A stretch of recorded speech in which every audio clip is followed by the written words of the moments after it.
생명의 주관자 되시는 주님, 주님을 예배할 수 있는 생명을 오늘도 저에게 허락해 주심을 감사합니다. 먼저 어제의 날을 자복하며 회개의 기도를 드립니다. 우리의 행실을 돌아봅니다. 주님을 기쁘시게 하고 주님이 보시기에 아름다운 행실이 있었는지 돌아보게 하옵소서. 이제는 내가 사는 것이 아니고 내 안에 살아계신 그리스도의 행함이 우리의 삶을 가득 채우게 하옵소서. 말씀을 전하고 듣는 이 시간 성령 하나님 주관하여 주셔서 바른 말을 전하게 하시고 들을 수 있도록 인도하여 주시옵소서. 예수 그리스도의 이름으로 기도하오며, 하늘에 계신 아버지, 오늘 제가 주님의 임재 안에서 살고 주님을 더욱더 기쁘시게 하기를 기도합니다. 주 예수님, 오늘 제가 저의 십자가를 지고 주님을 따르기를 기도합니다. 성령님, 오늘 성령님이 저를 충만하게 채워주시고 성령의 열매, 사랑과 희락과 화평과 오래 참음과 자비와 양성과 충성과 온유와 절제가 제 삶 속에서 익어갈 수 있도록 해 주시기를 기도합니다. 아멘. 말씀을 나누겠습니다. 오늘 저희들에게 주신 하나님의 말씀은 빌립보서 3장 10절에서 21절까지의 말씀입니다. 저 여러분이 한 절씩 교독하여 읽도록 하겠습니다. 내가 그리스도와 그 부활의 권능과 그 고난의 참여함을 알고자 하여 그의 죽으심을 본받아 어떻게 해서든지 죽은 자 가운데서 부활에 이르려 하노니, 내가 이미 얻었다 함도 아니요 온전히 이루었다 함도 아니라 오직 내가 그리스도 예수께 잡힌 바 된 그것을 잡으려고 달려가노라. 형제들아, 나는 아직 내가 잡은 줄로 여기지 아니하고 오직 한 일, 즉 뒤에 있는 것은 잊어버리고 앞에 있는 것을 잡으려고 표대를 향하여 그리스도 예수 안에서 하나님이 위에서 부르신 부름의 상을 위하여 달려가노라. 그러므로 누구든지 우리를 온전히 이룬 자들은 이렇게 생각할지니, 만일 어떤 일에 너희가 달리 생각하면 하나님이 이것도 너희에게 나타내시리라. 오직 우리가 어디까지 이르렀든지 그대로 행할 것이라. 형제들아, 너희는 함께 나를 본받으라. 그리고 너희가 우리를 본받은 것처럼 그와 같이 행하는 자들을 눈여겨보라. 내가 여러 번 너희에게 말하였거니와 이제도 눈물을 흘리며 말하노니, 여러 사람들이 그리스도의 십자가의 원수로 행하느니라. 그들의 마침은 멸망이요 그들의 신은 배요 그 영광은 그들의 부끄러움에 있고 땅의 일을 생각하는지라. 그러나 우리의 시민권은 하늘에 있는지라. 거기로부터 구원하는 자 곧 주 예수 그리스도를 기다리노니, 그는 만물을 자기에게 복종하게 하실 수 있는 자의 역사로 우리의 낮은 몸을 자기 영광의 몸의 형체와 같이 변하게 하시리라. 아멘. 사도 바울께서는 빌립보 교회 성도들에게 오직 주 안에서 기뻐하라고 권면했습니다. 그리고 그리스도의 의를 의지하지 않고 육체의 할례를 자랑하는 이들을 조심할 것을 경고했습니다. 오늘 본문에서 사도 바울께서는 그리스도 안에서 자기 자신의 원함이 무엇인지를 밝히며 자신을 본받으라 말합니다. 오늘 본문은 세 문맥으로 나누어 묵상하도록 하겠습니다. 첫 번째 문맥은 10절부터 12절입니다. 사도 바울께서는 자신은 온전하지 않기에 그리스도의 죽음을 본받아 죽은 자 가운데서 부활에 이르려 한다고 이야기합니다. 두 번째 문맥은 13절부터 16절입니다. 사도 바울께서는 잡은 줄로 생각지 말고 오직 표대를 향해 그리스도 안에서 부르심의 상을 위해 달려가라 이야기합니다. 세 번째 문맥은 17절부터 21절입니다. 사도 바울께서는 우리의 시민권은 하늘에 있고 우리를 그리스도의 영광의 몸의 형체와 같이 변화시키실 주님을 기다리라고 말씀하고 계십니다. 첫 번째 문맥입니다. 사도 바울께서는 빌립보 형제들에게 자신의 원함이 무엇인지를 말씀하고 있습니다. 10절과 11절입니다. 내가 그리스도와 그의 부활의 권능과 그 고난의 참여함을 알고자 하여 그의 죽으심을 본받아 어떻게 해서든지 죽은 자 가운데서 부활에 이르려 하노니. 사도 바울께서 원하시는 것은 그리스도를 아는 것입니다. 그 부활의 권능을 아는 것입니다. 그 고난의 참여함을 아는 것입니다. 그것을 아는 것이 곧 죽은 자 가운데서 부활에 이르는 방법이라는 것입니다. 이미 구원받은 성도가 두렵고 떨림으로 구원을 이루어 가라는 말씀이 생각이 납니다. 이미 그리스도를 믿는 믿음으로 구원의 은혜를 받았지만 사도 바울께서는 그의 삶의 시간을 오직 그리스도와 그 부활의 권능과 그 고난에 참여함을 아는 것으로 채우고 있다는 것입니다. 교회를 다니는 사람은 많습니다. 하나님의 이름을 부르며 부르짖는 사람도 많습니다. 선교를 가는 사람도 많습니다. 이런저런 꿈을 이야기하며 하나님의 이름을 높이겠다는 사람도 많습니다. 그런 이야기를 좀 가만히 들여다보면 하나님을 위한다기보다는 그것을 통해서 쓰임받는 자기를 꿈꾸고 있다는 생각을 할 수밖에 없습니다. 전 어릴 때부터 교회에서 어른들이 이런 기도를 하시는 것을 많이 들었습니다. 마지막 때에 크게 쓰임받게 하옵소서. 그럴 때면 저는 이런 생각을 했습니다. 사람들은 내일 지구가 멸망한다고 해도 자기가 쓰임받는 것을 포기하지 못하는구나. 지구가 멸망하든 말든 자기는 꼭 크게 쓰임을 받아야 직성이 풀리는구나. 라는 생각을 자주 하곤 했습니다. 제가 너무 부정적일 수도 있습니다. 그러나 제가 지금까지 신앙생활을 하면서 그리스도와 그의 부활의 권능과 그 고난에 참여함을 아는 것이 소망인 사람은 아주 보기가 힘들었던 것은 사실입니다. 오늘 이 말씀을 묵상하며 저희의 소망이 무엇인지를 돌아보는 시간이 되었으면 좋겠습니다. 사도 바울께서는 이어서 왜 어떻게 해서든지 죽은 자 가운데서 부활에 이르려 하는지 말씀해 주십니다. 12절입니다. 내가 이미 얻었다 함도 아니요 온전히 이루었다 함도 아니라 오직 내가 그리스도 예수께 잡힌 바 된 그것을 잡으려고 달려가노라. 우리말 성경에는 조금 이해가 더 쉽게 번역이 되어 있습니다. 내가 이미 얻었거나 이미 온전해진 것이 아닙니다. 나는 그것을 붙잡으려고 쫓아갑니다. 이는 나도 그리스도 예수께 붙잡혔기 때문입니다. 사도 바울께서 구원에 이르려 달려가는 이유는 이미 얻었거나 온전하지 않은 자신이 예수님께 붙잡혔기 때문에 그것을 붙잡으려 쫓아간다는 것입니다. 그것은 11절에서 말한 죽은 자 가운데 부활, 즉 구원을 이루어 간다는 뜻입니다. 여기서 사용된 달려가노라 라는 단어는 빌립보서 3장 6절에서도 사용이 되었습니다. 빌립보서 3장 6절입니다. 열심으로는 교회를 박해하고 율법의 의로는 흠이 없는 자니라. 여기에 박해하고라고 쓰인 단어가 달려가노라의 단어와 같은 단어를 사용합니다. 다시 말하면 사도 바울은 원래 뭔가를 향해서 달리던 사람이라는 것입니다.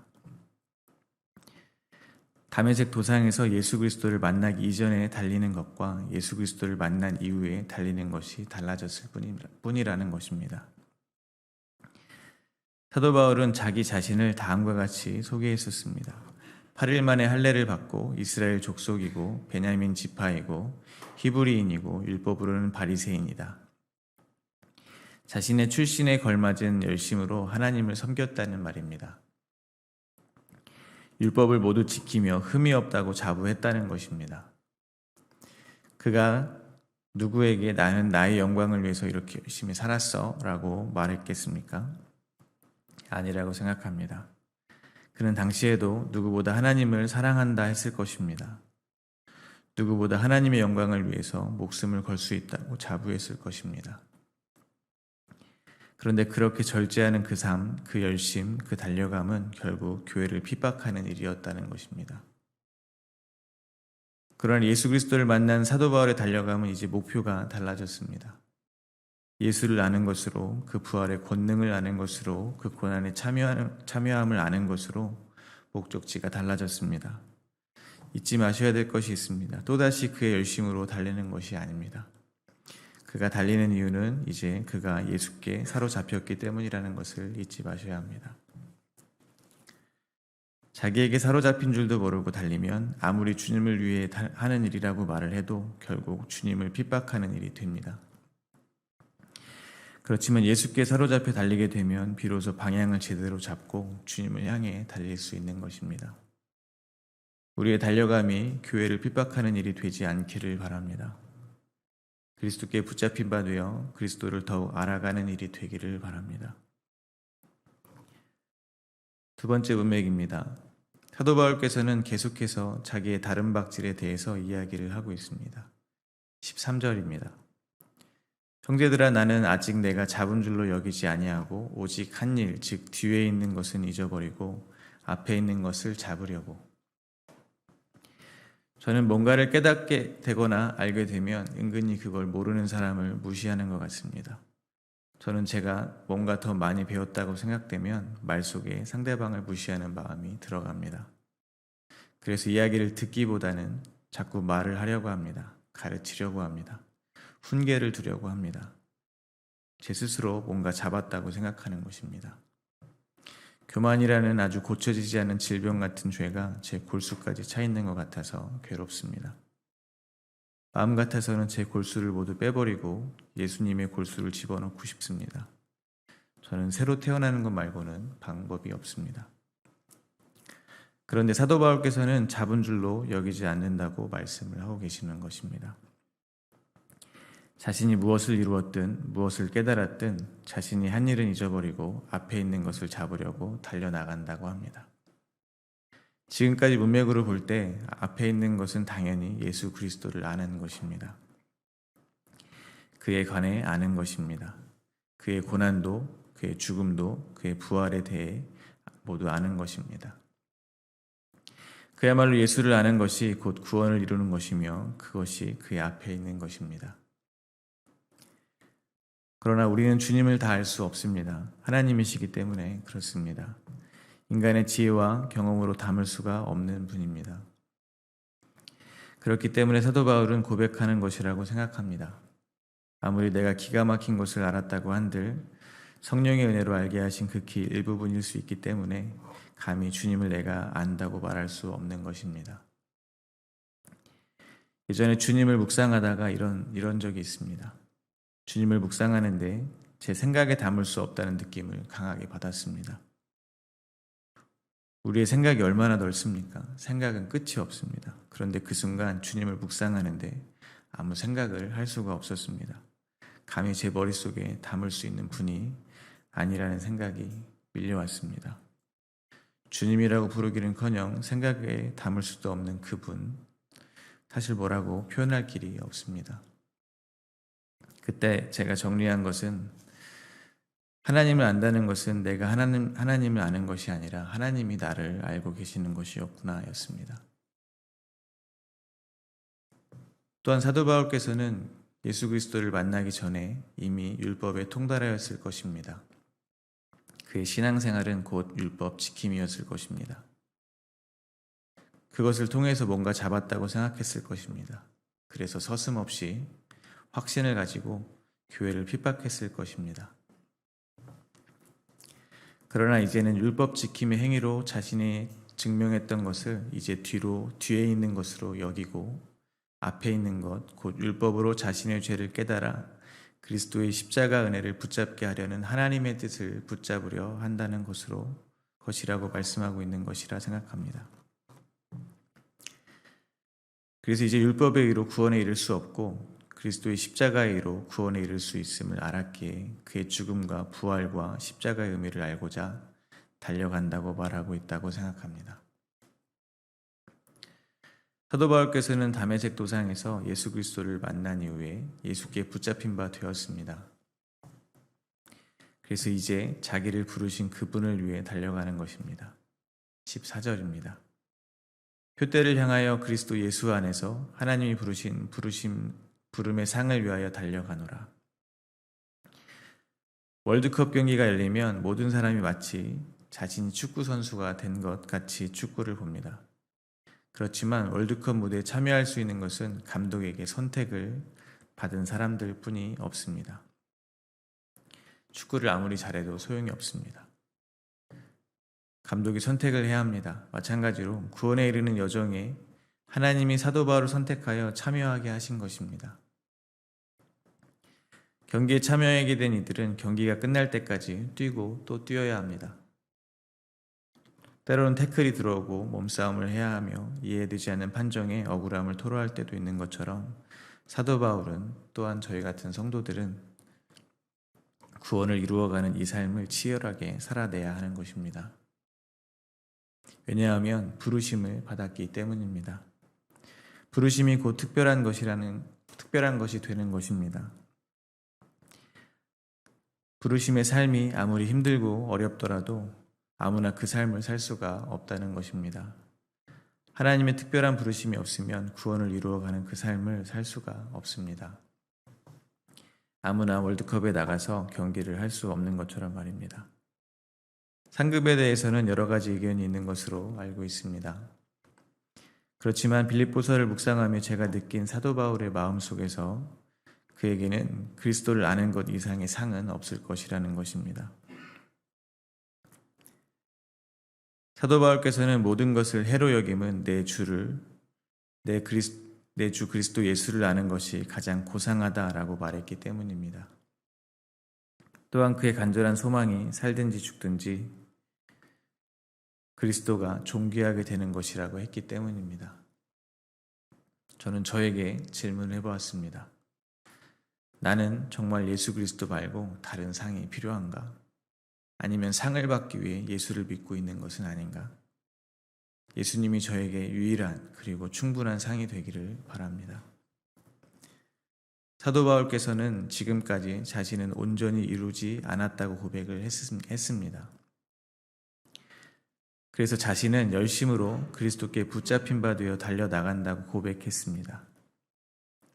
그러나 이것은 오해를 불러일으키기가 좋습니다. 어떤 오해냐면 그럼 여전히 구원을 이루기 위해서 나의 노력이 필요한 것인가 하는 오해입니다. 아직 믿음이 연약한 이들이 이를 듣고 또다시 율법으로 돌아가게 된다는 것입니다. 그래서 이번에는 사도 바울께서는 자신을 포함하여 빌립보 형제들을 우리 온전히 이룬 자들이라고 말을 합니다. 15절과 16절입니다. 그러므로 누구든지 우리 온전히 이룬 자들은 이렇게 생각할지니 만일 어떤 일에 너희가 달리 생각하면 하나님이 이것도 너희에게 나타내시리라. 오직 우리가 어디까지 이르렀든지 그대로 행할 것이라. 좀 전에 예를 들어드린 것처럼 월드컵에 참여한 것 자체가 특별한 것입니다. 빌립보서 2장 12절과 13절에서 사도 바울께서는 다음과 같은 말씀을 하셨습니다. 그러므로 나의 사랑하는 자들아 너희가 나 있을 때뿐 아니라 더욱 지금 나 없을 때에도 항상 복종하여 두렵고 떨림으로 너희 구원을 이루라. 너희 안에서 행하시는 이는 하나님이시니 자기의 기쁘신 뜻을 위하여 너희에게 소원을 두고 행하게 하시니. 분명 그리스도께 붙잡힌 바 된 성도들은 이 모든 것이 자기의 의가 아니요 예수 그리스도의 의가 의로 된 것임을 알고 자기가 잡은 줄로 생각지 말아야 합니다. 성도들은 예수 그리스도를 더 알기 위해 이제 삶의 모든 에너지를 쏟아야 합니다. 중요한 사실은 이 경주를 시작하게 하신 분, 이 경주에 우리를 부르신 분의 뜻에 따라 저희는 반드시 완주하게 될 것이라는 것입니다. 왜냐하면 하나님의 하신 약속은 반드시 지켜질 것이기 때문입니다. 그 사도 바울께서는 성도들에게 우리 온전히 이룬 자들이라 격려해 주시는 것입니다. 그래서 다른 사람의 신앙의 모습을 보고 자신의 모습에 실망할 수도 있는 믿음이 연약한 자들에게 지금 어디에 이르렀든지 자기 안에 살아서 역사하고 계시는 그리스도를 믿고 그대로 행하라는 것입니다.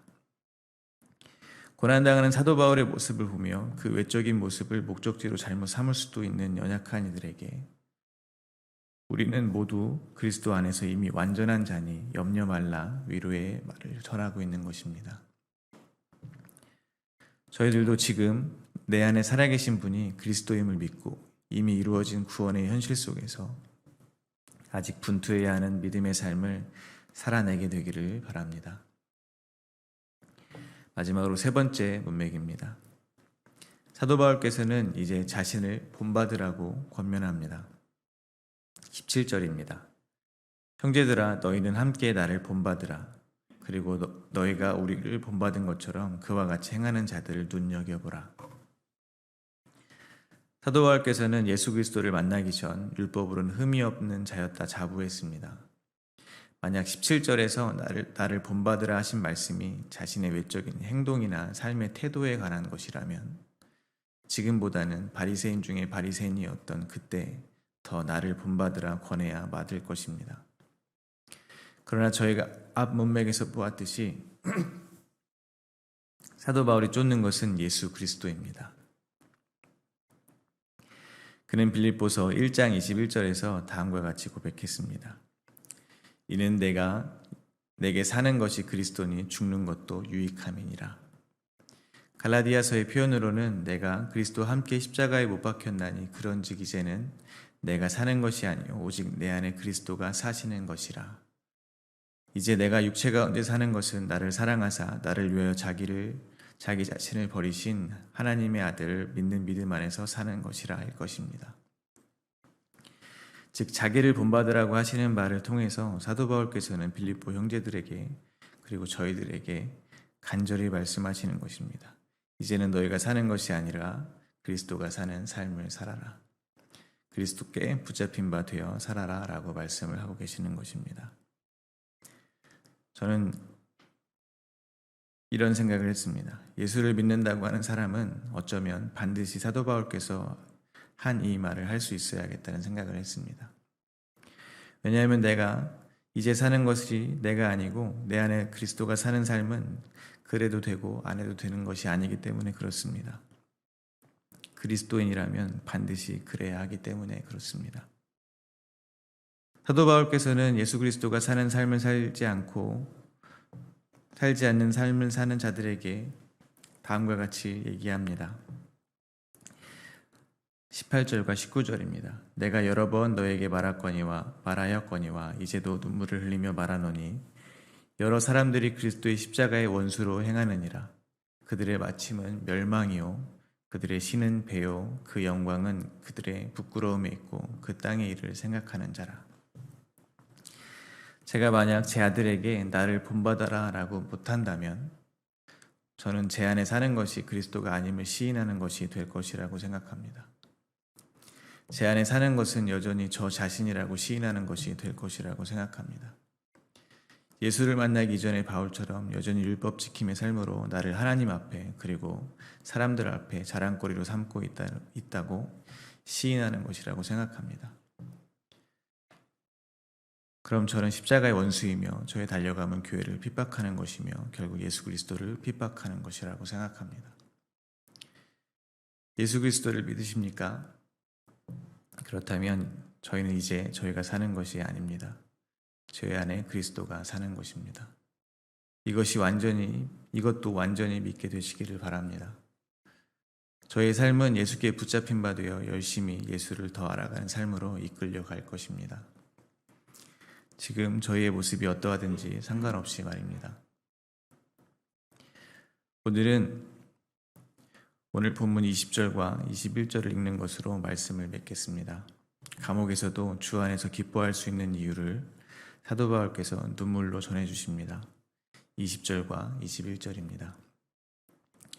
그러나 우리의 시민권은 하늘에 있는지라 거기로부터 구원하는 자 곧 예수 그리스도를 기다리노니 그는 만물을 자기에게 복종하게 하실 수 있는 자의 역사로 우리의 낮은 몸을 자기의 영광의 몸의 형체와 같이 변하게 하시리라. 아멘. 오늘 주신 하나님의 말씀을 생각하며 함께 기도하겠습니다.